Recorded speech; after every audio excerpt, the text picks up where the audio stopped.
आज हमारा क्या है सम एंड हम जो केमिस्ट्री के लिए बेसिक्स पढ़ रहे थे उसका हमारा पार्ट 2 है। इसके अंदर कल हमने पढ़ा था, ये सारी चीज़ें पढ़ा था। यहाँ पर हमने इस लेक्चर को बेसिकली ख़त्म किया था और यहाँ अभी भी यहाँ से हम क्या करेंगे, इसी लेक्चर को क्या करेंगे, स्टार्ट करेंगे। मतलब वही लेक्चर सब हम क्या पढ़ रहे थे, बेसिकली जो हम पढ़ रहे थे वो एटम के बारे में पढ़ रहे थे। मैंने आपको बताया था कि जो एटम होता है ना उसके बारे में दो साइंटिस्ट थे, एक था ल्यूकीपस, दूसरा था डेमोक्रिटस। इसने बोला था कि अगर हम किसी भी एलिमेंट या किसी भी मैटर को तोड़े तोड़े तोड़े तोड़े तोड़े तो एक ऐसा पार्ट आएगा, एक ऐसा हिस्सा आएगा कि उसको हम फर्दर और नहीं तोड़ सकेंगे। मतलब उस पार्ट को हम फर्दर और ज़्यादा तोड़ नहीं सकेंगे, उस पार्ट को फर्दर हम ज़्यादा और तोड़ नहीं सकेंगे, ऐसा पार्ट आएगा।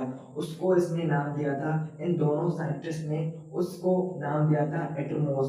उसके बाद एक और साइंटिस्ट आया था डाल्टन। डाल्टन ने बेसिकली कौन सा नाम दिया था, एटम नाम दिया था कि ये क्या होता है, स्मॉलेस्ट पार्ट होता है मैटर का या एलिमेंट का। तो अगर हम कह सकते हैं कि एटम का जो आइडिया था वो किसने दिया, the idea of atom was given by The idea of atom was given by Democritus. Democritus इसने दिया था, डेमोक्रिटस ने इसने आइडिया दिया था। वैसे इन दोनों ने हमें इसके बारे में बताया था, पर मोस्ट जो सबसे ज़्यादा यूज होता है, जो ज़्यादातर बुक्स के अंदर लिखा होता है वो डेमोक्रिटस होता है। अब इन दोनों ने इस टर्म को यूज किया था और डाल्टन ने भी हमें यही बताया था। बेसिकली इसने हम एटॉमिक स्ट्रक्चर के बारे में पढ़ेंगे, हमारा एटॉमिक स्ट्रक्चर आएगा। इसने क्या की थी, बेसिकली एक थ्योरी पेश की थी। मतलब इसने क्या की थी, Dalton atomic theory, Dalton atomic theory के बारे में पढ़ेंगे। सही है, डाल्टन एटॉमिक थ्योरी के बारे में पढ़ेंगे, थॉमसन एटॉमिक मॉडल के बारे में पढ़ेंगे, रदरफोर्ड एटॉमिक मॉडल के बारे में पढ़ेंगे, पुलम पुडिंग एटॉमिक मॉडल के पढ़ेंगे। जो थॉमसन एटॉमिक मॉडल होता है उसे plum pudding atomic model, watermelon atomic model कहा जाता है, बोर एटॉमिक मॉडल कहा जाता है। ये सारी चीजें पढ़ेंगे। तो मैंने आपको बताया था कि मेरे पास कोई भी एटम होता है, अगर मैं एटम की स्ट्रक्चर देखूं तो एटम का एक सेंट्रल पार्ट होता है जिसे मैं क्या बोलता हूँ, न्यूक्लियस बोलता हूँ। क्या बोलता हूँ, न्यूक्लियस बोलता हूँ। और आप इस बात को भी याद रख लें, जो इलेक्ट्रॉन होता है ना, इस बात को भी आप याद रख लें, जो इलेक्ट्रॉन होता है ना उसको जे जे थॉमसन ने डिस्कवर किया था, जे जे थॉमसन। आपको वैसे भी पढ़ना है आगे चल के एटॉमिक स्ट्रक्चर के अंदर, आपको वैसे भी पढ़ना है तो अभी आप याद रख लें तो आपके लिए क्या होगी, आसानी होगी आगे पढ़ने के लिए। मतलब अभी अगर अभी आपको इन सारे के नाम पता होंगे, मतलब इनके नाम पता होंगे कि इनको किसने डिस्कवर किया, तो आप आगे क्या करोगे, इसके अंदर ज्यादा पजल नहीं होगे। मतलब आपको पहले से ही क्या होगा, पहले से ही आपको ये चीजें क्या होगी, पता होंगी। प्रोटॉन को किसने डिस्कवर किया, प्रोटॉन को बेसिकली गोल्ड स्टीन ने, गोल्ड स्टीन ने, गोल्ड स्टीन ने किसको डिस्कवर किया, ओ सॉरी, प्रोटॉन को किसने डिस्कवर किया, गोल्ड स्टीन ने किया। न्यूट्रॉन किसने डिस्कवर किया, चेडविक ने किया, जेम्स चेडविक ने किया, जेम्स जेम्स चेडविक ने डिस्कवर किया। अगर मैं न्यूक्लियस की बात करूं तो न्यूक्लियस को किसने डिस्कवर किया, बेसिकली न्यूक्लियस को किसने डिस्कवर किया, न्यूक्लियस को रदरफोर्ड ने किया। तो ये आप अभी भी अपनी कॉपी के अंदर लिख लें कि इनको किसने डिस्कवर किया। सही है। और ये जो ऑर्बिट था, ऑर्बिट के बारे में किसने बताया था, बोर ने बताया था। बोर एटॉमिक मॉडल के बारे में पढ़ते हैं, बोर बोर बोर ने हमें बताया था। बोर एक साइंटिस्ट का पूरा नाम लिख लो, नील बोर। नील बोर ने हमें क्या बताया था, इन ऑर्बिट के बारे में बताया था। अब अगर मैं अरेंजमेंट ऑफ देखूं कि हमें ये तो पता चल गया कि जो एटम होता है वो भी छोटे छोटे फंडामेंटल पार्टिकल्स का बना होता है, जिसे हम इलेक्ट्रॉन प्रोटॉन एंड न्यूट्रॉन कहते हैं, इलेक्ट्रॉन प्रोटॉन एंड न्यूट्रॉन। पर इलेक्ट्रॉन प्रोटॉन न्यूट्रॉन की अरेंजमेंट कैसे होती है, मतलब एटम के अंदर ये कहाँ कहाँ पर पाए जाते हैं। अगर मैं आपको बात करूं कि जो प्रोटॉन और न्यूट्रॉन होता है वो के सेंट्रल पार्ट ऑफ एटम के अंदर, मतलब एटम का जो सेंट्रल पार्ट होता है उसके अंदर कौन होते हैं, प्रोटॉन होते हैं और न्यूट्रॉन होते हैं। मतलब एटम का जो सेंट्रल पार्ट होता है उसे हम उसके अंदर कौन से होते हैं, कौन कौन से सब एटॉमिक पार्टिकल होते हैं, प्रोटॉन होते हैं और कौन से होते हैं, न्यूट्रॉन होते हैं। ये दोनों सब एटॉमिक पार्टिकल किसके अंदर होते हैं? न्यूक्लियस के अंदर होते हैं। बेसिकली सेंट्रल पार्ट को न्यूक्लियस बोला जाता है और कॉमनली बेसिकली इस न्यूक्लियस को हार्ट ऑफ एटम कहा जाता है। हार्ट, हार्ट मतलब दिल, दिल ऑफ एटम कहा जाता है। जैसे हमारी दिल है ना, हार्ट ऑफ एटम, ये कॉमनली नाम दिया जाता है बेसिकली न्यूक्लियस को। अब यहाँ पर मैं आपको बेसिक बता रहा हूँ तो इसकी वजह से मैं आपको बता रहा हूँ कि न्यूक्लियस को और क्या बोला जाता है? Heart of atom, heart of atom पे बोला जाता है कॉमनली। तो ये भी आपको पता होना चाहिए, जनरल नॉलेज, जनरल नॉलेज का क्वेश्चन है और ये भी आपको पता होना चाहिए। सही है। अब मैंने आपको यहाँ पर मैं आपको एक्सप्लेन कर रहा था कि जो इलेक्ट्रॉन थे ना, वो इलेक्ट्रॉन इन सर्कुलर पाथ के अंदर रिवॉल्व कर रहे थे। इनको मैंने क्या बोला था? एनर्जी लेवल ऑर्बिट शेल, इनको ये मैंने नाम दिया था। सही है, ये नाम दिया था। अब ये बात हमेशा याद रखना, जो शेल जितना ज्यादा न्यूक्लियस के करीब होगा उसकी एनर्जी उतनी ही ज्यादा कम होगी। कि मैंने क्या बोला कि जो शेल, ये क्या होता है? शेल होता है, ऑर्बिट होता है या एनर्जी लेवल होता है। जो जितना न्यूक्लियस के ज्यादा करीब होगा उसकी एनर्जी उतनी ही कम होगी। क्यों कम होगी? क्योंकि जाहिर सी बात है न्यूक्लियस के ऊपर पॉजिटिव चार्ज है और ये जो शेल है, बेसिकली जो शेल है इसके अंदर इलेक्ट्रॉन रिवॉल्व कर रहे हैं, तो इनके ऊपर क्या लगा रहा है? वो एक अट्रैक्टिव फोर्स लगा रहा है, क्योंकि ये नेगेटिव चार्ज है और ये पॉजिटिव चार्ज है। तो आपको पता है ना, फिजिक्स के अंदर आपने पढ़ा होगा, अपोजिट चार्ज या अनलाइक चार्ज एक दूसरे को क्या करते हैं? अट्रैक्ट करते हैं ना।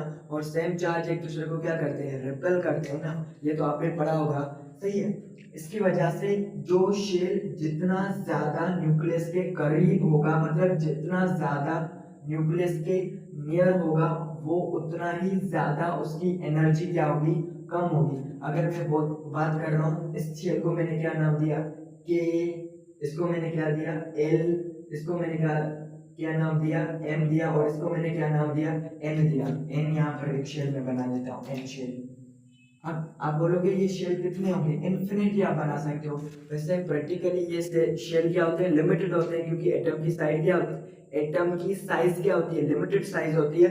पर अगर हम कैलकुलेट करते हैं थ्योरेटिकल पोर्शन के अंदर, जो थ्योरेटिकल केमिस्ट्री होती है, इसके अंदर हम मान लेते हैं कि हम ये इमेजिन करते हैं, ये इमेजिनेशन कॉन्सेप्ट होता है कि ये जो शेल्स होते हैं वो क्या होते हैं? इन्फिनिटी होते हैं, बहुत सारे शेल्स होते हैं। आप बना सकते हो, मतलब ऐसे इन्फिनिटी शेल्स होते हैं, इन्फिनिटी शेल्स होते हैं।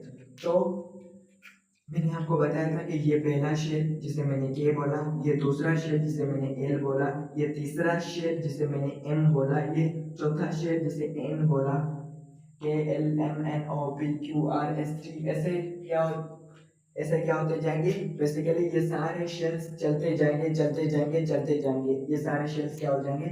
चलते जाएंगे। तो ये बात आपको, आई होप आपको समझ में आई होगी। तो मैंने ये भी बताया कि अगर मैं बोलूं कि ये शेल और ये शेल, इन दोनों में से किस किस इन दोनों में से किस शेल की जो बेसिकली एनर्जी होगी वो लो होगी? किस शेल की एनर्जी या ऑर्बिट की एनर्जी क्या होगी? लो होगी। अगर मैं बात कर रहा हूँ, मैंने क्या बोला, मेरी पॉइंट को गौर से सुनो। कि मैंने बोला अगर मैं इस शेल और इस शेल को लेता हूँ, मतलब के शेल और एल शेल को लेता हूँ, तो मुझे ये बताओ कि इन दोनों में से किस शेल की एनर्जी क्या होगी? कम होगी। अब तुम जैसे कमेंट करो, तब तक मैं पानी पी लेता हूँ। तुम कमेंट करो कि किस शेल की एनर्जी क्या होगी? कम होगी। के शेल और एल शेल में से कौन सा शेल होगा जिसकी एनर्जी कम होगी? ये बात हमेशा याद रखना, जो जितना न्यूक्लियस के करीब होगा उसकी एनर्जी उतनी ही ज्यादा कम होगी।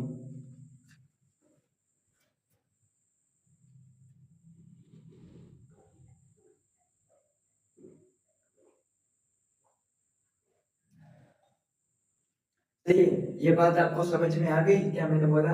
अब यहाँ पर मैं आपको बता देता हूँ, आई होप आपने कमेंट के अंदर बता दिया होगा।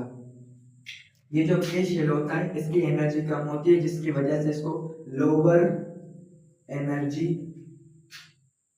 स्टेट कहते हैं। Lower energy state, lower energy state, या फिर इसको हम ग्राउंड स्टेट भी बोलते हैं। क्या बोलते हैं? Ground state. क्या बोलते हैं? ग्राउंड स्टेट, ग्राउंड स्टेट भी बोलते हैं। चलिए, ग्राउंड स्टेट या स्टेबल स्टेट भी बोलते हैं, स्टेबल स्टेट भी बोलते हैं। पहले नाम याद रखो, ये नाम याद रखो, इनकी डिटेलिंग हम क्या पढ़ेंगे, एटॉमिक स्ट्रक्चर के बारे में पढ़ेंगे। अभी मैं सिर्फ आपको हल्के फुल्के बेसिक बता रहा हूँ, सिर्फ छोटा मोटा मोटा सा मैं आपको बता रहा हूँ जो आप समझने की कोशिश करें। ये क्या होता है, लोअर एनर्जी स्टेट होता है, जिसको मैं ग्राउंड स्टेट भी बोल सकता हूँ, जिसको मैं स्टेबल स्टेट भी बोल सकता हूँ। अब इसके कंपेयर में ये इसकी एनर्जी ज्यादा होगी, पर इसके कंपेयर में इसकी एनर्जी ज्यादा होगी, इसकी कंपेयर में इसकी एनर्जी ज्यादा होगी। तो ये क्या होगा, हायर एनर्जी। ये क्या होगा, सबसे ज्यादा higher energy state, higher energy state. इसको मैं एक्साइटेड स्टेट भी बोलता हूँ, एक्साइटेड स्टेट, या फिर इसको मैं अनस्टेबल स्टेट भी बोलता हूँ, अनस्टेबल, अनस्टेबल स्टेट, इसको मैं अनस्टेबल स्टेट भी बोलता हूँ।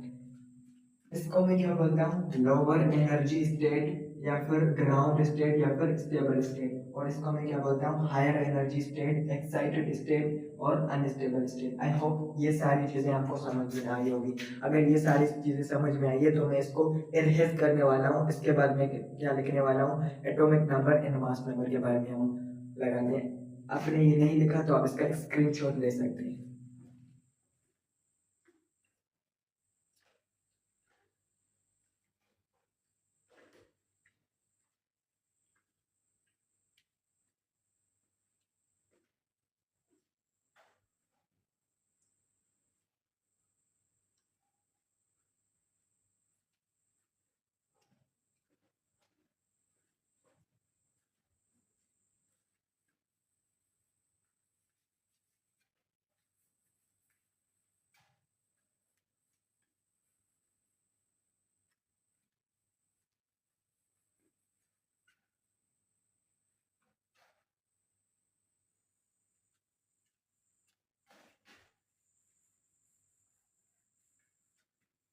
अब एटॉमिक नंबर क्या होता है, सिंपल सी बात है, एटॉमिक नंबर लिखो, एटॉमिक नंबर लिखो। एटॉमिक नंबर क्या होता है, अगर मैं एटॉमिक नंबर की बात कर रहा हूँ, एटॉमिक नंबर, एटॉमिक नंबर,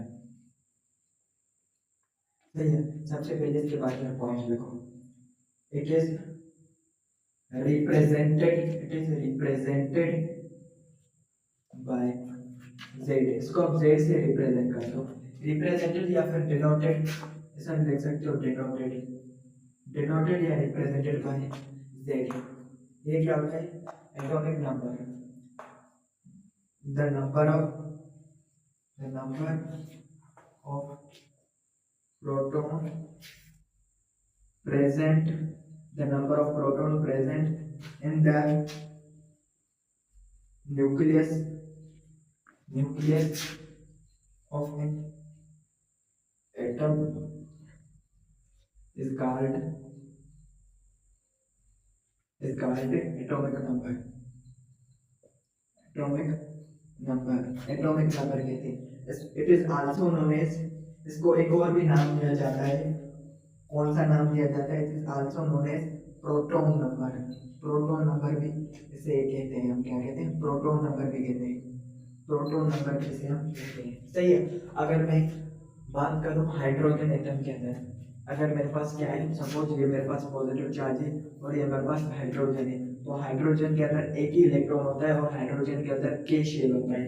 आगे आप पढ़ोगे हाइड्रोजन के अंदर क्या होता है, एक ही शेल होता है, के शेल होता है, और हाइड्रोजन के पास एक ही इलेक्ट्रॉन होता है जो कि रिवॉल्व कर रहा होता है, सही है। अब जो हाइड्रोजन होता है उसके पास एक ही प्रोटॉन होता है, तो हाइड्रोजन का एटॉमिक नंबर क्या हो जाएगा, एटॉमिक नंबर क्या हो जाएगा, 1 हो जाएगा। हाइड्रोजन का एटॉमिक नंबर 1 हो जाएगा, क्योंकि ये क्या बोल रहा है, the number of proton present in the nucleus of an atom. Atomic number का मतलब होता है कि किसी भी एटम के अंदर कितने नंबर ऑफ प्रोटॉन है, वो क्या होता है, उसका एटॉमिक नंबर होता है। अगर मैं हाइड्रोजन की बात करूं तो हाइड्रोजन का एटॉमिक नंबर क्या होता है, 1 होता है। क्यों हाइड्रोजन का एटॉमिक नंबर 1 क्यों होता है, क्योंकि इसके अंदर एक ही प्रोटॉन होता है, सही है। हाइड्रोजन का एटॉमिक नंबर 1 होता है, हाइड्रोजन का एटॉमिक नंबर 1 होता है क्योंकि इसके अंदर एक ही प्रोटॉन क्या होता है, प्रेजेंट होता है। उसके बाद हीलियम, हीलियम क्या होता है, हाइड्रोजन हीलियम, हीलियम, अगर मैं हीलियम की बात करूं तो इसके अंदर 2 इलेक्ट्रॉन होते हैं, और मैंने बताया कि ये एक स्टेबल स्पेशीज होता है, मतलब एक स्टेबल एलिमेंट होता है। क्यों, क्योंकि इसके के शेल के अंदर 2 इलेक्ट्रॉन होते हैं। जब भी के शेल के अंदर 2 इलेक्ट्रॉन होते हैं तो ये एटम क्या होता है, स्टेबल होता है। मैंने आपको बताया था कि जो केस शेल होता है उसके अंदर मैक्सिमम 2 इलेक्ट्रॉन ही आ सकते हैं, मतलब 2 इलेक्ट्रॉन से ज्यादा इलेक्ट्रॉन नहीं आ सकते, मैक्सिमम 2 इलेक्ट्रॉन ही आ सकते हैं। तो इसकी केस शेल के अंदर मैक्सिमम 2 इलेक्ट्रॉन पूरे होते हैं, तो ये क्या होता है, स्टेबल होता है। स्टेबल का मतलब होता है कि हर कोई अपनी लाइफ के अंदर स्टेबल होना चाहता है, तो एटम भी इसे क्या होता है, अपनी लाइफ के अंदर स्टेबल होना चाहता है, मतलब ये इंडिपेंडेंटली रहना चाहता है। स्टेबल का मतलब होता है कि रिएक्शंस के अंदर पार्टिसिपेट नहीं करना चाहता, क्योंकि हमारे अराउंड हमारे एनवायरनमेंट के अंदर बहुत सारे केमिकल रिएक्शंस हो रहे होते हैं, तो ये जो स्टेबल स्पीशीज होती हैं ये रिएक्शन के अंदर पार्टिसिपेट नहीं करती, केमिकल कंपाउंड नहीं बनाती, रिएक्शंस के अंदर पार्टिसिपेट नहीं करती। तो ये मेरे पास क्या है, हीलियम है, तो हीलियम का एटॉमिक नंबर 2 होता है, क्योंकि इसके अंदर 2 प्रोटॉन होते हैं। अब मैं आपको इसको आप नोट कर लें, मैं आपको लिस्ट लिखा रहा हूँ, 20 एलिमेंट के एटॉमिक नंबर मैं आपको लिखा रहा हूँ और आप मेरे साथ ही याद करोगे, सही है। मैं इसको मिटाने जा रहा हूँ, इसको मैं इरेज कर लेता हूँ, आपने लिख ली।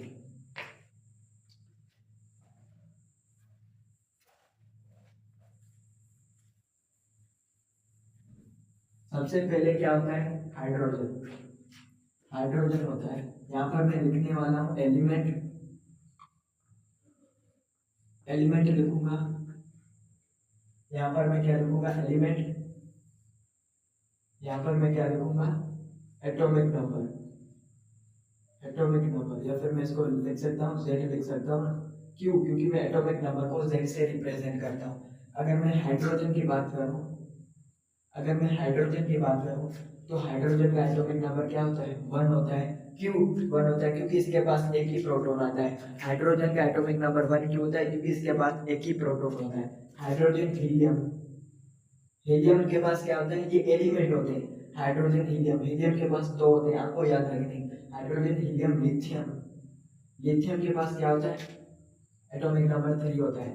Hydrogen helium lithium beryllium boron carbon nitrogen oxygen fluorine, fluorine neon, ये सारे क्या होते हैं। अब इनका क्या होता है, 4 5 6 7 8 9 10, ये आपको क्या रखने हैं, बेसिकली तरतीब के अंदर याद रखने हैं। सबसे पहले ये एलिमेंट आपको याद रखने हैं। हाइड्रोजन, हाइड्रोजन का एटॉमिक नंबर 1 होता है, हीलियम का एटॉमिक नंबर 2 होता है, लिथियम का एटॉमिक नंबर 3 होता है, बोरान का एटॉमिक नंबर 4 होता है।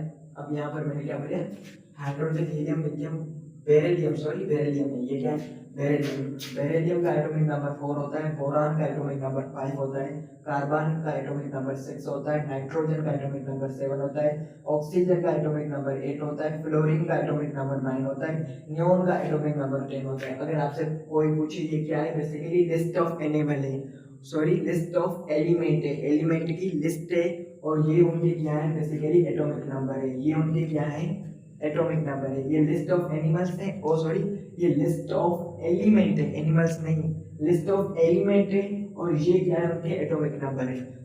10 तक आपने एटॉमिक नंबर याद कर लिए, 10 तक आपने एटॉमिक नंबर याद कर लिए। अगर आपने 10 तक एटॉमिक नंबर याद कर लिए, अभी याद करो, अभी मेरे साथ याद करो, पहले हम 10 तक याद करते हैं, उसके बाद यहाँ पर 20 तक लिखते हैं। जैसे 30 तक लिख लें तो अच्छा होगा, फिर हम देखते हैं, बाद में देखते हैं, पहले ये 10 एलिमेंट हम याद करेंगे। हाइड्रोजन का एटॉमिक नंबर क्या होता है, 1 होता है, मेरे साथ याद करो, सिंसियरिटी देखो, मेरे साथ याद करो। हीलियम का एटॉमिक नंबर 2 होता है, लिथियम का एटॉमिक नंबर 3 होता है, बोरॉन और सॉरी बेरिलियम का एटॉमिक नंबर 4 होता है, बोरान का एटॉमिक नंबर 5 होता है, कार्बन का एटॉमिक नंबर 6 होता है, नाइट्रोजन का एटॉमिक नंबर 7 होता है, ऑक्सीजन का एटॉमिक नंबर 8 होता है, फ्लोरीन का एटॉमिक नंबर 9 होता है, नियोन का एटॉमिक नंबर 10 होता है। क्या होता है, नियोन का एटॉमिक नंबर क्या होता है, 10 होता है। एटॉमिक नंबर का मतलब होता है कि number of proton present in the nucleus of an atom, किसी भी एलिमेंट के न्यूक्लियस के अंदर कितने नंबर ऑफ प्रोटॉन प्रेजेंट होते हैं, वो क्या होता है, उसका एटॉमिक नंबर होता है। अगर मैं यहाँ से पूछ लूँ कि मेरे पास ऑक्सीजन है, अगर मैं बोलूँ और ऑक्सीजन, तो ऑक्सीजन के ऊपर मैं पूछूँ कि ऑक्सीजन की जो एटम होता है, ऑक्सीजन एटम होता है, उसके अंदर नंबर ऑफ प्रोटॉन कितने होंगे, तो आप बोलो नंबर ऑफ प्रोटॉन कितने होंगे, तो आप बोलोगे 8। आपको कैसे पता चला? क्योंकि इसका एटॉमिक नंबर 8 होता है। तो एटॉमिक नंबर आपको सीरीज वाइज याद रखनी है, लिस्ट के हिसाब से आपको याद रखनी है। हाइड्रोजन मेरे साथ याद करो, hydrogen, helium, lithium, beryllium, boron, carbon, nitrogen, oxygen, fluorine, neon. Hydrogen, helium, lithium, beryllium, boron, carbon, nitrogen, oxygen, fluorine, neon. Hydrogen, helium, lithium, beryllium, boron, carbon, nitrogen, oxygen, fluorine, neon. Hydrogen, helium, lithium, beryllium, boron, carbon, nitrogen, oxygen, fluorine, neon. Hydrogen, helium, lithium, beryllium, boron, carbon, nitrogen, oxygen, fluorine, neon. Hydrogen, helium, lithium, beryllium, boron, carbon, nitrogen, oxygen, fluorine, neon. Hydrogen, helium, lithium, beryllium, boron, carbon, nitrogen, oxygen, fluorine, neon. Hydrogen, helium, lithium, beryllium, boron, carbon, nitrogen, oxygen, fluorine, neon. मतलब आपको आपने list याद कर दी ना, ये list अगर आपने याद कर ली तो आपको एटॉमिक नंबर खुद ब खुद याद हो जाएंगे। Hydrogen, helium, lithium, beryllium, boron, carbon, nitrogen, oxygen, neon. Hydrogen, helium, lithium, beryllium, boron, carbon, nitrogen, oxygen, fluorine, neon. जैसे मैं स्पीक कर रहा हूँ, जैसे मैं इसको बिना किसी भी डिफिकल्टी के, बिना किसी भी पॉइंट के, पजलिंग के मैं आपको याद कर रहा हूँ, ऐसे ही आपको याद होनी चाहिए। आपकी केमिस्ट्री को मैं पोस्ट तक लेके जाऊंगा, पर यहाँ पर आपको पहले बेसिक्स पता होने चाहिए। ये बेसिक्स आपको पता होने चाहिए। अगर ये क्या पता है, इनके मैं नाम लिख सकता हूँ। अगर आपने बोला यहाँ पर, अगर आपको इनकी स्पेलिंग नहीं आती तो मैं यहाँ पर लिख देता हूँ नियोन।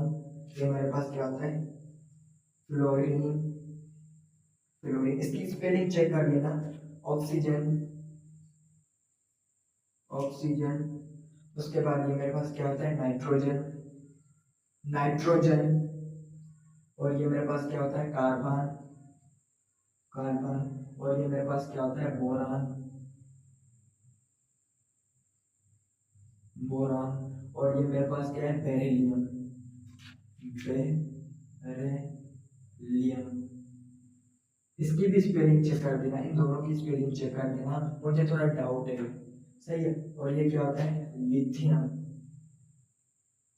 लिथियम, लिथियम होता है। और ये क्या होता है, हीलियम, हीलियम, हीलियम होता है। और ये क्या होता है, हाइड्रोजन, हाइड्रोजन होता है। आई होप आपको ये सारी चीजें आ गई होंगी। सही है। तो 10 तक अगर आपको याद हो गई, अभी आप इनको याद करो, आप इनका स्क्रीनशॉट ले लो। मैं यहाँ पर हट जाता हूँ, आप इनका स्क्रीनशॉट ले लो, जल्दी से इनका स्क्रीनशॉट ले लो। मैं यहाँ पर हट गया हूँ, आप इनका बेसिकली स्क्रीनशॉट ले लो। सही है।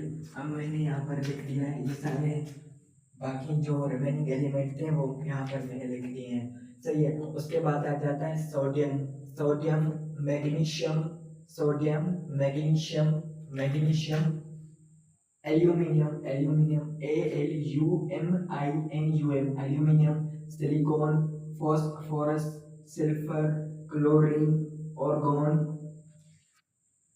Potassium, calcium.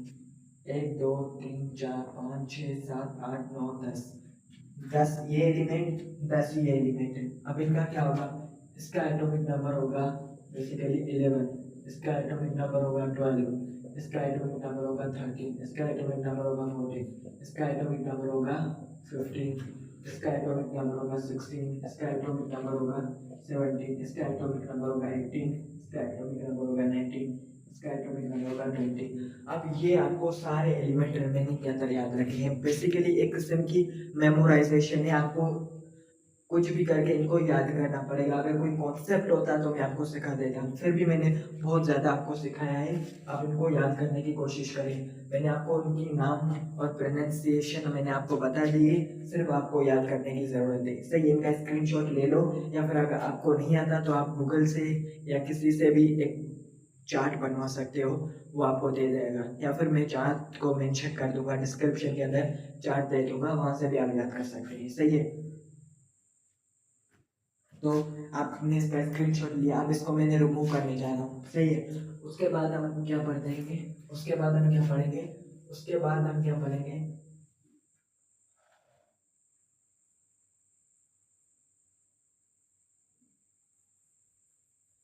सही है। उसके बाद हम पढ़ेंगे,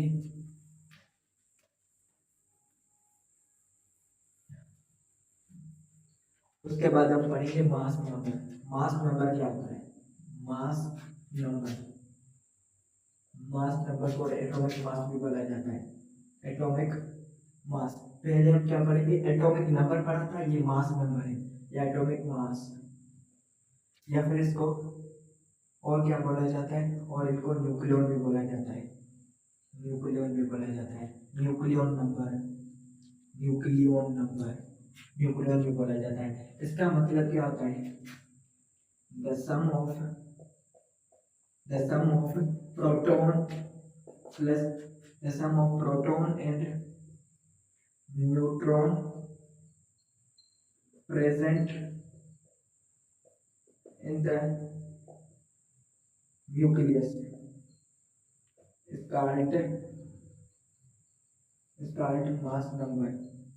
मास नंबर क्या होता है, नंबर ऑफ प्रोटॉन, मतलब प्रोटॉन एंड न्यूट्रॉन जो कि न्यूक्लियस के अंदर प्रेजेंट होते हैं उनके सम को हम क्या कहते हैं, मास नंबर कहते हैं। मास नंबर कहते हैं, या एटॉमिक मास कहते हैं, या न्यूक्लियर, बेसिकली न्यूक्लियर नंबर कहते हैं।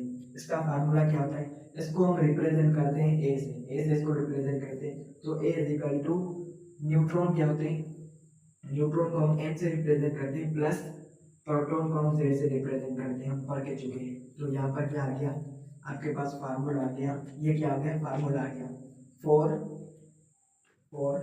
Mass number. मास नंबर के लिए आपके पास फार्मूला आ गया, मास नंबर के लिए। अब यहाँ से आप न्यूट्रॉन भी फाइंड कर सकते हो, आपको पता है कि एटॉमिक नंबर इससे क्या हो रहा है, प्लस हो रहा है, तो वहाँ पर क्या होगा, इससे जाके क्या हो जाएगा, माइनस हो जाएगा। तो हमारे पास nucleus is equal to, basically nucleon is equal to, यहाँ पर इससे जाके क्या हो जाएगा, माइनस हो जाएगा, ए माइनस जेड। तो ये क्या होता है, फॉर न्यूट्रॉन के लिए आप इस फार्मूले को यूज करोगे। प्रोटॉन का भी आपसे निकाल सकते हो, यहाँ से इसके साथ ये क्या हो रहा है, यहाँ पर ये इसके साथ क्या हो रहा है, बेसिकली यहाँ पर ये इसके साथ क्या हो रहा है, प्लस हो रहा है, तो यहाँ पर क्या हो जाएगा, माइनस हो जाएगा। तो यहाँ से आप न्यूट्रॉन का प्रोटॉन का भी निकाल सकते हो, पर प्रोटॉन आपको याद है तो आपको लिखने की कोई जरूरत नहीं है, सही है, ये चीज सही है। उसके बाद होता है एटॉमिक मास नंबर हमारे पास हो गया। अब यहाँ पर आपका होमवर्क है, बेसिकली ये आप मास 20 एटॉमिक मास 20, ये जैसे मैंने आपको basically atomic mass sorry mass number क्या मैंने बताया, एटॉमिक नंबर के 20 एलिमेंट के मैंने आपको एटॉमिक नंबर बताया ना, तो ऐसे ही बेसिकली 20 एलिमेंट के क्या होते हैं, मास मास क्या होते हैं, बेसिकली मास नंबर होते हैं, क्या होते हैं, मास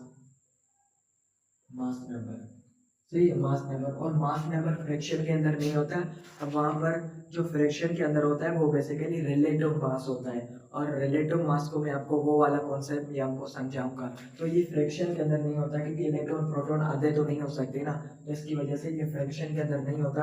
जो फ्रैक्शन के अंदर दिया गया होता है वो बेसिकली रिलेटिव मास होता है। क्या होता है, रिलेटिव मास। रिलेटिव मास क्या होता है, रिलेटिव मास वो मास होता है जिसको हम कार्बन 12 से बेसिकली कंपेयर करके लेते हैं।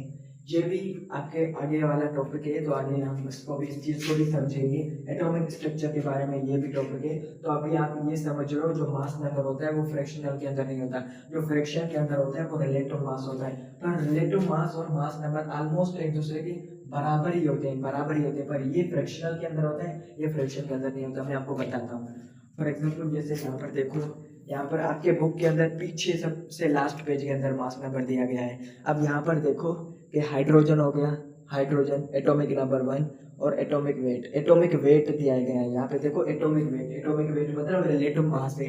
तो हाइड्रोजन का 1 होता है, 4 होता है, 6 होता है, तो इन सब का यही होता है 24, 30, 32। तो सिर्फ इसका मतलब क्या होता है, जो मास नंबर होता है वो सिर्फ फ्रैक्शन के अंदर नहीं होता, ये जो फ्रैक्शन के अंदर दिया गया है ये बेसिकली रिलेटिव मास है। और ऑलमोस्ट रिलेटिव मास और ये जो मास नंबर होते हैं वो एक दूसरे के बराबर ही होते हैं, पर सिर्फ ये फर्क होता है कि ये क्या हो जाता है, फ्रैक्शन के अंदर हो जाता है, और ये फ्रैक्शन के अंदर नहीं होता है। ये बेसिकली एक नंबर है, ये नंबर ऑफ प्रोटॉन और नंबर ऑफ, ये बेसिकली नंबर है किसका, न्यूट्रॉन और, बेसिकली न्यूट्रॉन और प्रोटॉन का क्या है, इन दोनों के सम में एक नंबर है। मतलब ये क्या है, मास नंबर मेरे पास एक नंबर है, और ये जो रिलेटिव मास है वो मेरे पास एक मास है। और ये जो मास नंबर और रिलेटिव मास होते हैं ये ऑलमोस्ट बराबर होते हैं, मतलब इक्वली होते हैं। पर ये फ्रैक्शन के अंदर होता है और ये फ्रैक्शन के अंदर नहीं होता। सही है, ये आप अभी अभी आपको समझ में नहीं आ रहा, कोई बात नहीं, एटॉमिक स्ट्रक्चर के अंदर हम इस चीज़ को डीपली पढ़ेंगे तो वहाँ पर आपको समझ में आएगा। अभी आप इसको छोड़ भी सकते हैं। सिंपली आप यहाँ पर 20 एटम लिखे हुए हैं, और सॉरी 20 एलिमेंट लिखे हैं, उनकी सैम्पल लिखी हुई है, उनके एटॉमिक नंबर लिखा हुआ है, उनका एटॉमिक वेट या मास नंबर लिखा हुआ है, वहाँ तक आप इसको याद कर सकते हैं। क्या कर सकते हैं? याद कर सकते हैं। तो यहाँ पर आप इस चीज़ को बेसिकली याद कर लीजिएगा। सही है, याद कर लीजिएगा। आई होप आपको ये चीज़ें याद हो जाएंगी। सही है, सिंपल सी चीज़ें हैं और कोई भी ज़्यादा कॉम्प्लिकेशन नहीं है। सही है, सिंपल सी चीज़ें आप इसको याद कर लीजिएगा। ओके, अब उसके बाद हम क्या पढ़ते हैं बेसिकली, उसके बाद हमारे पास कौन सा टॉपिक आता है? उसके बाद हमारे पास टॉपिक आता है आइंस का। आइन क्या होते हैं बेसिकली? आइन क्या होते हैं? क्योंकि हम बेसिक के अंदर हम बहुत ही ज़्यादा टाइम वेस्ट कर रहे हैं, बेसिक के अंदर बहुत ही ज़्यादा वीडियोस लंबी हो रही हैं, हमें बेसिक जल्दी जल्दी क्लियर करनी होगी। आइन क्या होता है बेसिकली? आइन क्या होता है? Simply charged atom, charged atom is called आइन, इज कॉल्ड आइन। आइन क्या होता है? चार्जड एटम होता है। फॉर एग्जांपल मेरे पास अगर ये हो गया, मेरे पास हाइड्रोजन हो गया, हाइड्रोजन हो गया। अगर हाइड्रोजन के पास मैंने आपको बताया था कि ये प्लस होता है और ये क्या होता है? इलेक्ट्रॉन होता है। तो इलेक्ट्रॉन के ऊपर क्या होता है? नेगेटिव चार्ज होता है। इलेक्ट्रॉन के ऊपर क्या होता है? नेगेटिव चार्ज होता है। ये तो आपको पता होगा। इलेक्ट्रॉन के ऊपर नेगेटिव चार्ज होता है, प्रोटॉन के ऊपर क्या होता है? पॉजिटिव चार्ज होता है, पॉजिटिव चार्ज होता है। सही है, इलेक्ट्रॉन के ऊपर नेगेटिव चार्ज होता है, प्रोटॉन के ऊपर पॉजिटिव चार्ज होता है। अगर ये इलेक्ट्रॉन इस शेल से चला जाए, अगर ये इस इलेक्ट्रॉन इस शेल से अंदर चला जाए तो ये क्या बन जाएगा? N+1 electron. मतलब जब एक इलेक्ट्रॉन चला गया तो इसके ऊपर पॉजिटिव चार्ज आ गई। क्यों? क्योंकि यहाँ पर नेगेटिव चार्ज थी, यहाँ पर पॉजिटिव चार्ज थी। जितना पॉजिटिव चार्ज नेगेटिव चार्ज और पॉजिटिव चार्ज नेगेटिव चार्ज, इन दोनों को क्या कर रही थी? कैंसिल कर रही थी। पर नेगेटिव चार्ज चली गई, मतलब इलेक्ट्रॉन चला गया, इलेक्ट्रॉन लॉस हो गया, इसको बोलते हैं इलेक्ट्रॉन लॉस हो गया, इलेक्ट्रॉन चला गया, जिसकी वजह से यहाँ पर इसके ऊपर पॉजिटिव चार्ज आ गया। तो ये मेरे पास क्या होता है? आयन होता है। क्या होता है? आयन हो गया। ये मेरे पास क्या हो गया? आयन हो गया, आयन हो गया। फॉर एग्जाम्पल मेरे पास एन है, एन है। अब इसके अंदर क्या होते हैं बेसिकली? इसके अंदर अगर इसकी बात करें तो इसका एटॉमिक नंबर क्या होता है? मैंने आपको बताया था 11 इसका एटॉमिक नंबर होता है। तो अगर इसका हम शेल बनाने की कोशिश करें तो ये प्लस होता है, ये पहला शेल, इसके अंदर इलेक्ट्रॉन होते हैं, के शेल के अंदर 2 इलेक्ट्रॉन कंप्लीट होते हैं। यहाँ पर मेरे पास एक शेल आ जाता है। तो मैंने आपको बताया था इसके ऊपर क्या होते हैं? 1 2 3 4। मैंने बोला अगर के शेल के अंदर, सही है, अब मैंने आपको बताया था कि यहाँ पर देखो के शेल के अंदर 2 इलेक्ट्रॉन कंप्लीट है, मतलब इसके अंदर मैक्सिमम 2 इलेक्ट्रॉन आ जाते हैं। उसके बाद इलेक्ट्रॉन इसके अंदर आते हैं, दूसरे के अंदर कितने आ जाते हैं? मैक्सिमम 8 इलेक्ट्रॉन आ जाते हैं। इसके अंदर मैक्सिमम 18 इलेक्ट्रॉन आ जाते हैं, इसके अंदर मैक्सिमम 2, इसके अंदर 8 और इसके अंदर क्या आ जाते हैं? मैक्सिमम 18। अगर कोई और शेल हो जाएगा उसके अंदर मैक्सिमम 32 इलेक्ट्रॉन आ जाते हैं। मतलब ऐसे ऐसे इलेक्ट्रॉन बढ़ते जाएंगे। पर इसके अंदर कुछ एक्सेप्शन भी होते हैं। एक्सेप्शन का मतलब होता है कि ऐसे एलिमेंट जो इन रूल्स को फॉलो नहीं करते हैं, वो हम एटॉमिक स्ट्रक्चर के बारे में पढ़ेंगे। सही है, अब यहाँ पर इसकी बात छोड़ो। अब फॉर एग्जाम्पल इसके अंदर क्या है? एक ही इलेक्ट्रॉन है। क्या है? इसके अंदर बेसिकली क्या है? एक ही इलेक्ट्रॉन है। अब ये स्टेबल होना चाहता है। मैंने बोला कि स्टेबल होने के लिए या तो बेसिकली शेल के अंदर 8 इलेक्ट्रॉन हो, तो इसके पास एक इलेक्ट्रॉन है, या तो ये 7 इलेक्ट्रॉन गेन कर ले, मतलब अपने शेल के अंदर कहीं और से 7 इलेक्ट्रॉन ले आए, या फिर एक इलेक्ट्रॉन को लॉस कर दे और इसके ये शेल, अगर ये इलेक्ट्रॉन लॉस हो जाएगा तो ये शेल तो डिसअपियर हो जाएगा, खत्म हो जाएगा, क्योंकि इलेक्ट्रॉन चला गया। उसके बाद ये शेल बचेगा और इस शेल के अंदर क्या है? 8 इलेक्ट्रॉन है। तो ये क्या बन जाएगा? स्टेबल बन जाएगा। क्या बन जाएगा? स्टेबल बन जाएगा। तो स्टेबल बनने के लिए ये एक इलेक्ट्रॉन को क्या कर देता है? लॉस कर देता है। तो मेरे पास Na प्लस Na क्या कर देता है? एक इलेक्ट्रॉन को लॉस कर देता है और Na प्लस आयन बन जाता है, 1 इलेक्ट्रॉन को लॉस कर देता है। तो ये भी मेरे पास क्या बन गया? आयन हो गया। आयन, आयन का मतलब होता है चार्ज एटम। अगर एटम के ऊपर चार्ज आ जाए ना, उसे हम क्या कहते हैं? आयन कहते हैं। अब आयन हमारे पास 2 टाइप के होते हैं। आयन क्या होते हैं? 2 टाइप्स ऑफ आयन होते हैं। 2 टाइप्स होते हैं, 2 टाइप्स के आयन होते हैं। एक होते हैं केटाइंस, दूसरे होते हैं एनाइंस। एनाइंस और केटाइंस। केटाइंस कब बनते हैं? जब बेसिकली इलेक्ट्रॉन लॉस होता है। जब इलेक्ट्रॉन क्या होता है? लॉस होता है। इलेक्ट्रॉन लॉस होता है। मैंने आपको यहाँ पर बना के दिखाया, जब इलेक्ट्रॉन क्या हो रहा था? लॉस हो रहा था। मैंने यहाँ पर आपको बना के दिखाया कि जब इलेक्ट्रॉन लॉस आ रहा था तो क्या बन रहे थे? केटाइंस बन रहे थे। जब इलेक्ट्रॉन क्या होता है? गेन होता है। जब बेसिकली इलेक्ट्रॉन गेन होता है तो वो क्या बन जाता है? इलेक्ट्रॉन क्या होता है, गेन होता है, तो वो मेरे पास क्या मिल जाता है, एनाइंस बन जाता है। मतलब जब इलेक्ट्रॉन क्या होता है, गेन होता है, तो वो मेरे पास क्या बन जाता है, एनाइंस बन जाता है। केटाइन का मतलब होता है जब इलेक्ट्रॉन लॉस होता है, एनाइंस का मतलब होता है जब इलेक्ट्रॉन गेन होता है। मतलब जब कोई भी एटम इलेक्ट्रॉन को गेन करता है तो मेरे पास क्या बन जाता है, एनाइन बन जाता है। सही है, ये चीज आपको समझ में आई होगी। For example nitrogen, hydrogen, hydrogen, helium, lithium, beryllium, boron, carbon, nitrogen, hydrogen, helium, hydrogen, helium, lithium, hydrogen, helium, hydrogen, helium, lithium, beryllium, boron, carbon, hydrogen, hydrogen, hydrogen, helium, lithium, beryllium, boron, carbon, nitrogen, 7 basically.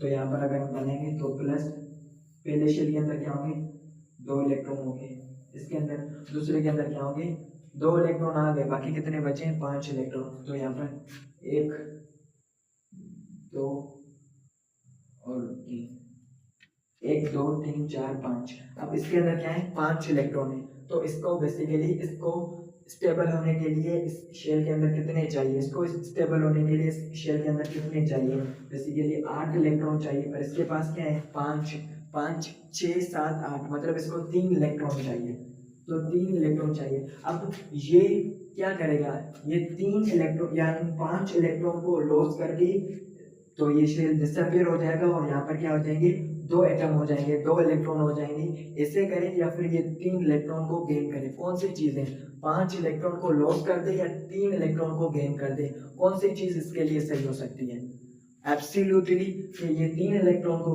Gain करे, क्योंकि 3 electron क्या है, कम है, तो वो उनको easily gain कर लेगा। जब वो 30 इलेक्ट्रॉन को गेन करेगा, फॉर एग्जाम्पल मेरे पास नाइट्रोजन हो गया, नाइट्रोजन हो गया, और ये क्या करेगा, 3 इलेक्ट्रॉन को गेन करेगा। जब क्या करेगा, बेसिकली 3 इलेक्ट्रॉन को गेन करेगा, तो ये मेरे पास क्या बन जाएगा, N3, N-3 बन जाएगा। अब ये मेरे पास क्या बन गया, एनाइन बन गया।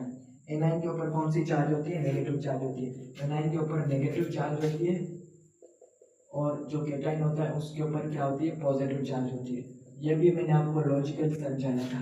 पॉजिटिव चार्ज क्यों होती है, क्योंकि इलेक्ट्रॉन लॉस कर देता है तो पॉजिटिव चार्ज डोमिनेट कर देता है। अब यहाँ पर नेगेटिव चार्ज क्यों होती है, क्योंकि इलेक्ट्रॉन और ज्यादा आ जाते हैं, मतलब नेगेटिव चार्ज ऐड होता है तो नेगेटिव चार्ज ज्यादा हो जाता है, तो नेगेटिव चार्ज क्या करता है, डोमिनेट करता है, अपना असर दिखाता है, क्योंकि नेगेटिव चार्ज क्या हो जाती है, ज्यादा हो जाती है। तो यहाँ पर ये मेरे पास क्या बन गया, एनाइन बन गया। तो आपको केटाइन और एनाइन का समझ में आ गया। अब ऐसे ही मॉलिक्यूलर आयन क्या होता है, मॉलिक्यूलर आयन, मॉलिक्यूलर आयन क्या होता है, मॉलिक्यूलर आयन का मतलब होता है कि जब ग्रुप ऑफ एटम के ऊपर चार्ज आ जाए, क्या आ जाए, ग्रुप ऑफ एटम के ऊपर चार्ज आ जाए, मॉलिक्यूल के ऊपर चार्ज आता है, उसे हम क्या कहते हैं, मॉलिक्यूलर आयन कहते हैं। उसके बाद molecular cation, molecular A9. Molecular cation का मतलब होता है जब मॉलिक्यूल के ऊपर पॉजिटिव चार्ज आ जाए, और मॉलिक्यूलर एनाइन का मतलब होता है जब मॉलिक्यूल के ऊपर नेगेटिव चार्ज आ जाए। तो मॉलिक्यूलर केटाइन, मॉलिक्यूलर एनाइन, ये भी आपको समझ में आ गई। बहुत ही सिंपल है। मॉलिक्यूलर आयन क्या होता है, मॉलिक्यूलर आयन होता है जब मॉलिक्यूल के ऊपर चार्ज आ जाए,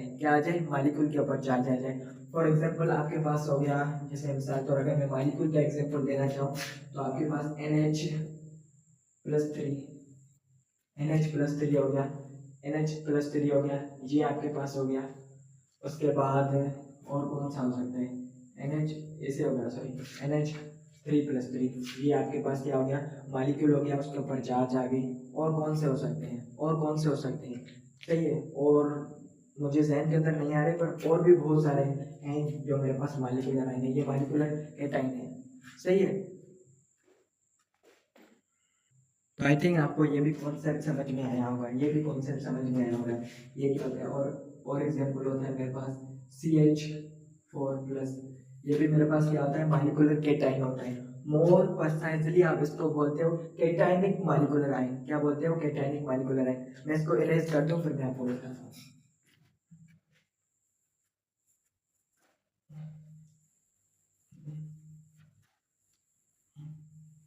मॉलिक्यूलर आयन क्या होता है, मॉलिक्यूलर आयन क्या होता है, charge, charge molecule, charge on molecule, जब चार्ज मॉलिक्यूल के ऊपर चार्ज आ जाए, इसका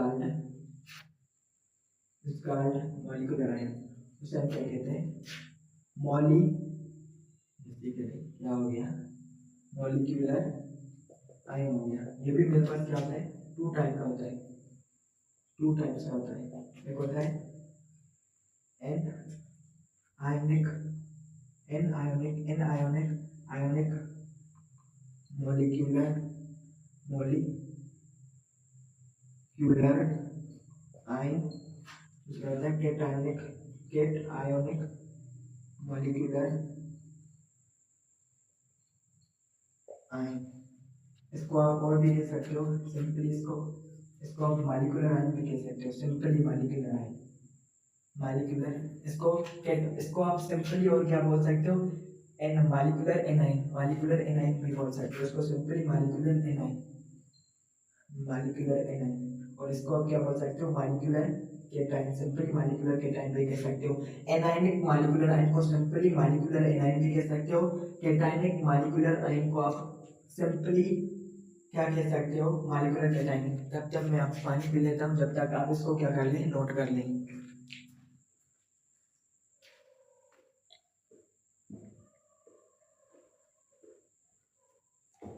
सही है, मैंने पानी दिया, सही है, ये चीज आपको समझ में आ गई। उसके बाद एग्जाम्पल क्या होते हैं, ये क्या होता है बेसिकली, एग्जाम्पल क्या होते हैं, इसके एग्जाम्पल होते हैं CHO प्लस या फिर मेरे पास NH3 प्लस, ये मेरे पास हो गया। सही है, या फिर इसको हटा दो क्योंकि इसके अंदर मुझे डाउट है, ये मेरे जहन से अंदर चला गया है, मुझे इसके ऊपर डाउट है। और इसका एग्जाम्पल क्या होता है, SO4-2। यहाँ पर इसको माइनस पीछे लगाई जाती है, याद हमेशा रखना, आगे भी लगा सकते हो पीछे भी लगा सकते हो, आपकी मर्जी। और मोस्टली आप ये देखोगे कि यहाँ पर जो ये चार्ज होती है वो पीछे लगाई जाती है। सही है, ये इसका एग्जाम्पल हो गया एटाइनिन का। उसके बाद मैंने आपको एनाइन, ये जो एटम होता है बेसिकली, एटम होता है, उसका मैंने आपको एग्जांपल दिया था। जैसे फॉर एग्जांपल मैंने आपको एग्जांपल दिया था, बहुत सारे एग्जांपल दिए थे ना इसके। एनाइन का मैंने आपको एग्जांपल देके समझाया था ना, हाँ, नाइट्रोजन वाला जो एग्जांपल देके मैंने समझाया था, नाइट्रोजन वाला मैंने एग्जांपल देके समझाया था ना। ये जो एनाइन का, इसके बारे में मैंने नाइट्रोजन का एग्जांपल देके समझाया था ना, नाइट्रोजन का। आई होप आपको समझ में आया होगा, नाइट्रोजन का मैंने एग्जांपल दिया था। पर एक और मैं एग्जांपल दे देता हूँ क्लोरीन का। बेसिकली जो क्लोरीन होता है वो क्या करता है, जब एक इलेक्ट्रॉन गेन कर देता है तो वो क्या बन जाता है, Cl नेगेटिव बन जाता है, जो क्लोरीन होता है। अब मान लो कि क्लोरीन का एटॉमिक नंबर कौन सा होता है, क्लोरीन का बेसिकली एटॉमिक नंबर कौन सा होता है, याद करो, मैंने आपको बताया था कि क्लोरीन का एटॉमिक नंबर कौन सा होता है, क्लोरीन का एटॉमिक नंबर कौन सा होता है, याद करो ना, क्लोरीन का मैंने आपको एटॉमिक नंबर बताया था ना। तो क्लोरीन का एटॉमिक नंबर कौन सा होता है, बताओ, याद करो, कौन सा होता है क्लोरीन का एटॉमिक नंबर। क्लोरीन का एटॉमिक नंबर क्या होता है, मैंने आपको बताया था ना, क्लोरीन का एटॉमिक नंबर कौन सा होता है, 70 होता है। क्लोरीन का एटॉमिक नंबर क्या होता है, 70 होता है ना। तो 70 कैसे हो गया, अब इसका मैं शेयर बनाने की कोशिश करता हूँ। इस चीज को मैं क्या कर देता हूँ, रिमूव कर देता हूँ, इन सारी चीजों को मैं रिमूव कर देता हूँ। फॉर एग्जाम्पल मेरे पास क्या हो गया, क्लोरीन का बना रहा हूँ, क्लोरीन इसका एटॉमिक नंबर क्या होता है, 17 होता है। सही, क्या होता है, एटॉमिक नंबर है, से हम एटॉमिक नंबर को रिप्रेजेंट करते हैं। सही है, एक शेयर हो गया मेरे पास, एक, इसके अंदर 2 इलेक्ट्रॉन, दूसरा 1 2 3 4 5 6 7 8 10 हो गए। और इसके ऊपर क्या है, 1 2 3 4 5 6 7। अब इसके पास क्या होता है, फॉर एग्जाम्पल इसके अंदर क्या होते हैं, 7 इलेक्ट्रॉन होते हैं। तो इसको स्टेबल होने के लिए कौन सी जरूरत है कि या तो ये 7 इलेक्ट्रॉन को क्या करते हैं, लॉस कर दे, या फिर 1 इलेक्ट्रॉन को गेन कर ले। तो कौन सा ज्यादा जरूरी होता है, मतलब कौन सा ये इजीली कर सकता है, कौन सी चीज ये क्या कर सकता है, इजीली कर सकता है। तो 1 इलेक्ट्रॉन को ये गेन इजीली कर सकता है, मतलब 1 इलेक्ट्रॉन को ये क्या कर सकता है, इजीली गेन कर सकता है। तो ये क्या करता है, क्लोरीन जब 1 इलेक्ट्रॉन को गेन कर देता है तो वो Cl नेगेटिव बन जाता है। और ये हमारे पास क्या होता है, एनाइन होता है। एनाइन क्या होता है मेरे पास, नेगेटिव चार्ज, नेगेटिव आयन, इसको मैं नेगेटिव आयन कहता हूँ, नेगेटिव आयन कहता हूँ। कब बनता है, जब इलेक्ट्रॉन क्या करता है, कोई भी एटम इलेक्ट्रॉन एक्सेप्ट करता है। फाउंड व्हेन एनी एटम, कोई भी एटम एक्सेप्ट इलेक्ट्रॉन को एक्सेप्ट करता है, या फिर इलेक्ट्रॉन को, या फिर क्या करता है, एक्सेप्ट करता है, या फिर गेन करता है, या बेसिकली अपने अंदर समा लेता है, तो वो क्या करता है, एनाइन बनता है। तो यहाँ पर आपको एनाइन भी समझ में आया होगा। आई होप आपको एनाइन भी समझ में आया होगा। सही है, एनाइन भी आपको समझ में आया होगा। उसके बाद कौन सा कॉन्सेप्ट आता है, एनाइन के बाद कौन सा कॉन्सेप्ट आता है, रेडिकल। अब मैंने आपको रेडिकल समझाता हूँ। रेडिकल भी बहुत ही सिंपल है। फॉर मोर स्पेशली इसको फ्री रेडिकल बोला जाता है। फ्री रेडिकल भी बहुत ही ज़्यादा इम्पोर्टेंट है, और सिंपल सी डेफिनेशन है, सिर्फ मैं आपको बताता हूँ। पर यहाँ पर आपको समझना पड़ेगा lone pair and unpaired. Lone pair and unpaired. Free radical क्या होता है, free radical atom or molecule having unpaired unpaired electron is called free radical। Free radical for example मेरे पास, अगर मैं बात करता हूँ क्लोरीन की मैं बात करता हूँ, क्लोरीन की बात करता हूँ, Cl, और इसको मैं रिप्रेजेंट करता हूँ, इट डिनोटेड या फिर represented denoted by dot. For example मैंने एक्स मतलब कोई भी किसी भी एलिमेंट की सैंपल, यहाँ पर एक्स क्या हो सकता है, एक्स हाइड्रोजन हो सकता है, हीलियम हो सकता है, हाइड्रोजन हीलियम, लिथियम हो सकता है, बेरिलियम हो सकता है, बोरान हो सकता है, कार्बन हो सकता है, नाइट्रोजन हो सकता है, कोई भी हो सकता है। सही है, कोई भी बेसिकली एलिमेंट हो सकता है। इसके ऊपर बेसिकली ऐसे बेसिकली ये क्या होती है, डिग्री, जिसे हम डिग्री से शो करते हैं, क्या करते हैं, डिग्री, या फिर इसको हम डॉट कहते हैं। इससे हम क्या करते हैं, डिग्री या फिर डॉट होता है, इसके ऊपर ये लगी हुई होती है। फॉर एग्जांपल मैंने क्लोरीन का यहाँ पर एटम बनाया था, स्ट्रक्चर बनाया था कि क्लोरीन, अब ये दोनों इलेक्ट्रॉन, दो electron, electron electron electron electron electron electron electron electron electron electron electron electron electron electron electron, ये तो क्या होते हैं, इलेक्ट्रॉन।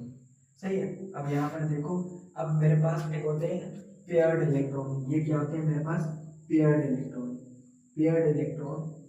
या फिर इनको मैं और क्या बोलता हूँ, लोन पेयर, या फिर इनको मैं क्या बोलता हूँ, लोन पेयर। मतलब जब दो इलेक्ट्रॉन एक दूसरे के साथ होते हैं तो उसे हम पेयर इलेक्ट्रॉन या फिर लोन पेयर कहते हैं। और जब एक अकेला इलेक्ट्रॉन होता है उसे हम अनपेयर कहते हैं, अनपेयर्ड इलेक्ट्रॉन कहते हैं। और एक ऐसा एटम, कोई भी एटम या ग्रुप एटम, कोई भी एटम हो या मॉलिक्यूल हो जिसके पास ये अनपेयर्ड इलेक्ट्रॉन हो, उसे हम क्या कहते हैं, फ्री रेडिकल कहते हैं। तो यहाँ पर मेरे पास क्या आ जाएगा, क्लोरीन को मैं कैसे रिप्रेजेंट कर दूंगा, क्लोरीन डॉट, तो ये मेरे पास क्या हो गया, क्लोरीन रेडिकल। ये क्या हो गया, क्लोरीन रेडिकल हो गई। क्या हो गया मेरे पास, क्लोरीन रेडिकल हो गया।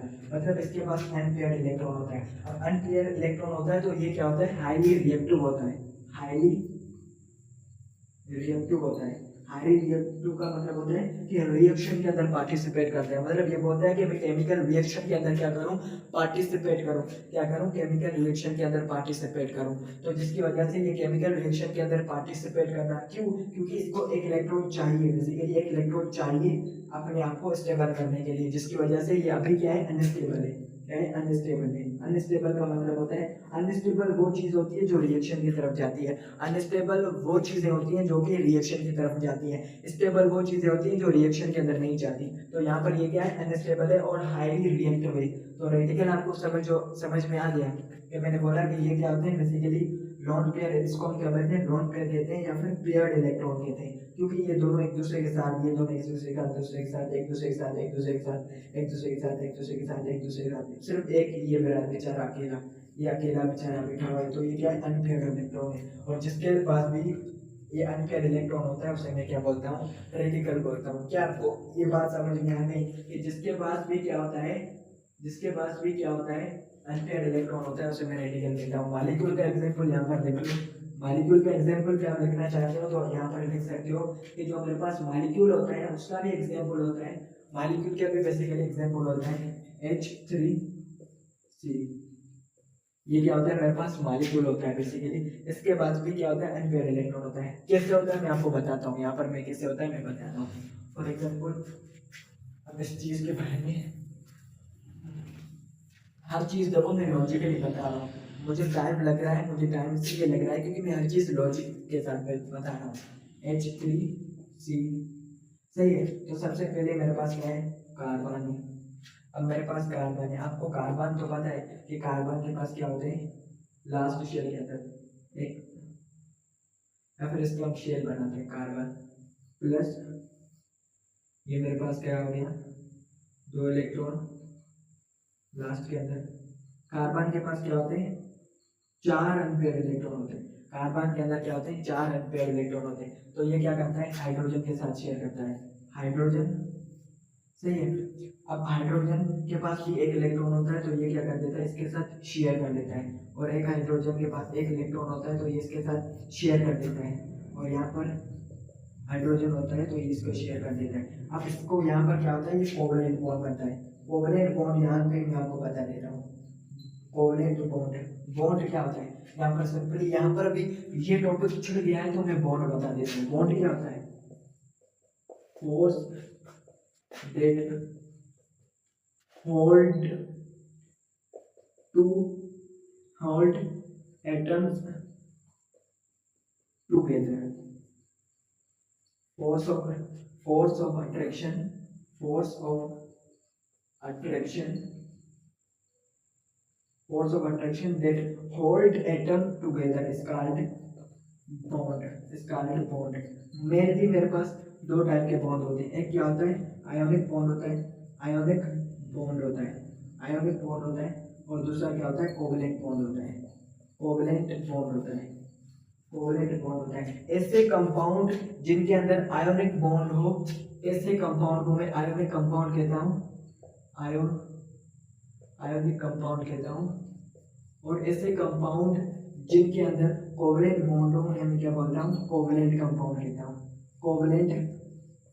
कोवलेंट कंपाउंड कहता हूँ। ऐसे कंपाउंड जिनके अंदर कोवलेंट बॉन्ड हो, मैं क्या बोलता हूँ, कोवलेंट कंपाउंड बोलता हूँ। अब यहाँ पर देखो कि कोवलेंट बॉन्ड क्या होता है, the bond which is formed by the mutual sharing of electron is known as covalent bond.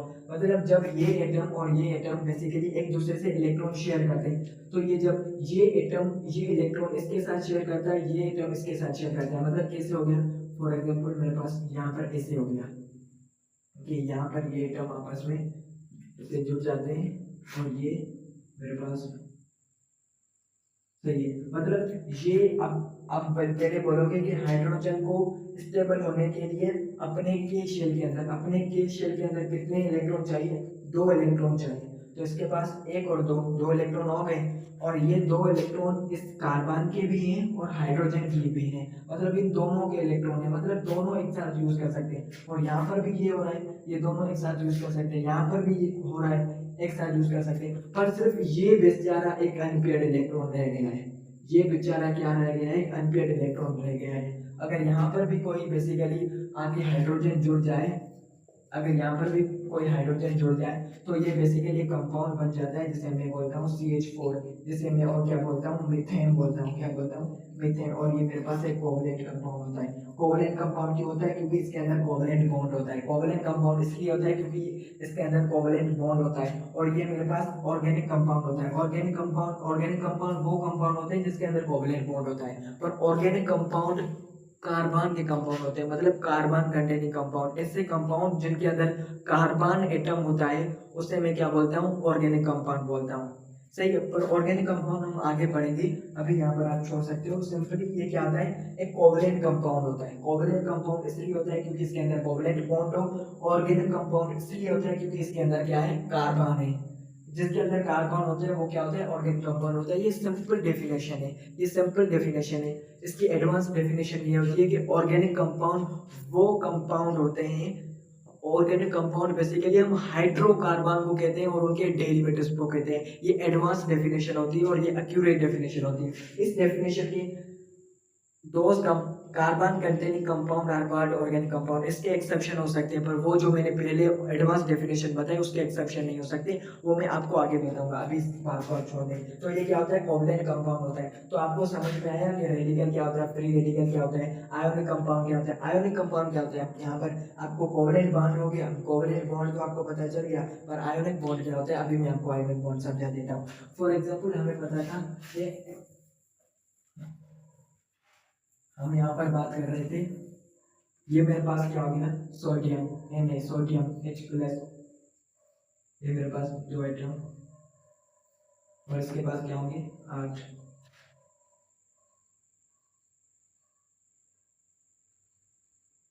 और ये लास्ट के ऊपर 1 इलेक्ट्रॉन, और ये मेरे पास क्लोरीन 1 2, और इसके ऊपर 2। अभी मैं कुछ नहीं बोल रहा,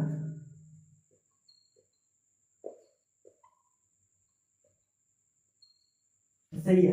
इसके लास्ट शेल के अंदर एक बेसिकली इसके लास्ट शेल के अंदर क्या है, लास्ट शेल को हम क्या बोलते हैं, आउटर मोस्ट शेल कहते हैं, आउटर मोस्ट शेल, ये भी कॉन्सेप्ट समझ लो, आउटर मोस्ट शेल, या फिर इसको हम वैलेंस शेल भी बोलते हैं, क्या बोलते हैं, वैलेंस शेल। वैलेंस शेल का मतलब क्या होता है, outer most shell, outer most सबसे जो आखिरी शेल होता है उसे मैं आउटर मोस्ट शेल कहता हूँ, या फिर क्या कहता हूँ, वैलेंस शेल कहता हूँ। ये आपको समझ में आ गया कि आउटर मोस्ट शेल का मतलब क्या होता है और वैलेंस शेल का मतलब क्या होता है। ये जो आउटर मोस्ट शेल होता है या आउटर मोस्ट शेल होता है, इसे मैं क्या बोलता हूँ, वैलेंस शेल कहता हूँ, या आउटर मोस्ट मतलब जो कि आखिरी होता है, इसके ऊपर ये क्या होगा, ये इसका आउटर मोस्ट शेल होगा। अब इसके आउटर मोस्ट शेल के अंदर 1 इलेक्ट्रॉन होता है, और इसके आउटर मोस्ट शेल के अंदर क्या होते हैं, 2 इलेक्ट्रॉन होते हैं। तो ये क्या कर देता है, अब इसको 1 इलेक्ट्रॉन लॉस करना है, और इसको 1 इलेक्ट्रॉन चाहिए, और ये 1 इलेक्ट्रॉन को लॉस कर देता है। तो ये 1 इलेक्ट्रॉन को लॉस कर देता है, और ये 1 इलेक्ट्रॉन को एक्सेप्ट कर देता है। अब ये जब 1 इलेक्ट्रॉन को लॉस कर देता है तो इसके ऊपर क्या हो जाता है, पॉजिटिव चार्ज आ जाता है, और ये जब 1 इलेक्ट्रॉन को लॉस कर देता है तो इसके ऊपर नेगेटिव आ जाता है। तो हमें पता है कि पॉजिटिव चार्ज और नेगेटिव चार्ज एक दूसरे को क्या करते हैं, अट्रैक्ट करते हैं, अट्रैक्ट करेंगे। तो ये दोनों बेसिकली एक दूसरे से जुड़ जाएंगे, जो कि हमारे पास NaCl बन जाएगा, जिसे हम क्या बोलेंगे, इसको हम बोलेंगे सोडियम क्लोराइड, सोडियम क्लोराइड बन गया। ये बेसिकली जो मेरे पास साल्ट, जो साल्ट आप यूज करते हो ना, जो आप साल्ट घर के अंदर यूज करते हो, साल्ट लूण, साल्ट लूण जो आप यूज करते हो वो यही होता है, ये NaCl होता है, ये NaCl होता है। क्या होता है, NaCl होता है। क्या आपको समझ में आ गया। तो आयोनिक बॉन्ड कब बनता है, जब एक एटम कंप्लीटली इलेक्ट्रॉन लॉस कर दे, मतलब एक ने कंप्लीटली इलेक्ट्रॉन लॉस कर दिया और इसने इलेक्ट्रॉन एक्सेप्ट कर दिया। अब जब इसने इलेक्ट्रॉन लॉस कर दिया तो यहाँ पर पॉजिटिव चार्ज डोमिनेट हो गया, जिसकी वजह से इसके ऊपर पॉजिटिव चार्ज आ गया, और यहाँ पर एक इलेक्ट्रॉन एक्सेप्ट हो गया, मतलब एक नेगेटिव चार्ज आ गया। तो यहाँ पर क्या हो गया, नेगेटिव चार्ज डोमिनेट हो गया, जिसकी वजह से इसके ऊपर नेगेटिव चार्ज आ गया। अब इसके ऊपर पॉजिटिव चार्ज, इसके ऊपर नेगेटिव चार्ज। हमें पता है कि जो पॉजिटिव चार्ज नेगेटिव चार्ज एक दूसरे को क्या करते हैं, अट्रैक्ट करते हैं, अट्रैक्ट करते हैं। मतलब अनलाइक चार्ज जो अपोजिट चार्ज होते हैं, अपोजिट चार्ज, अपोजिट चार्ज मतलब जो डिसिमिलर चार्ज होते हैं। हमें पता है कि चार्ज 2 टाइप के होते हैं, होता है पॉजिटिव चार्ज, नेगेटिव चार्ज। अगर मैं ये भी मेरे पास पॉजिटिव चार्ज है, ये भी मेरे पास पॉजिटिव चार्ज है, दोनों सिमिलर चार्जेस हैं, अगर मैं दोनों को पास लेके आऊंगा तो ये एक दूसरे को रिपेल करेंगे। जैसे मैग्नेट आपने देखा है ना, मैग्नेट एक दूसरे को रिपेल करता है, ऐसे रिपेल करेंगे। चार्ज किसी भी मैटर की वो प्रॉपर्टी होती है जिसकी वजह से कोई मैटर दूसरे मैटर को अट्रैक्ट करता है या फिर रिपेल करता है। ये फिजिक्स का कॉन्सेप्ट है। और उसके बाद अगर मैं बात करूं, अगर ये भी मेरे पास नेगेटिव चार्ज है, ये भी मेरे पास नेगेटिव चार्ज है, इन दोनों को अगर मैं आपके पास लेके जाऊं तो भी ये क्या करेंगे, एक दूसरे को रिपेल करेंगे, मतलब एक दूसरे को दूर करेंगे, दूर करेंगे। पर अगर ये पॉजिटिव चार्ज हो या ये नेगेटिव चार्ज हुआ या ये पॉजिटिव चार्ज, मतलब दोनों अपोजिट चार्ज हुए, मतलब दोनों सिमिलर चार्जेस नहीं हुए, दोनों अपोजिट चार्ज हुए, तो ये एक दूसरे को क्या करेंगे, अट्रैक्ट करेंगे। क्या करेंगे, अट्रैक्ट करेंगे। क्या ये कॉन्सेप्ट आपको समझ में आ गया कि आयोनिक कंपाउंड क्या होता है, कोवेलेंट कंपाउंड क्या होता है, फ्री रेडिकल क्या होता है। ये सारे बेसिक थे जो कि मैंने आपको क्लियर कर दिए। अभी भी कुछ बेसिक बचते हैं, उसको भी हम क्या करेंगे, डिस्कस करते हैं। उसके बाद दूसरा बेसिक बचा है, उसको भी हम डिस्कस करते हैं। सही है।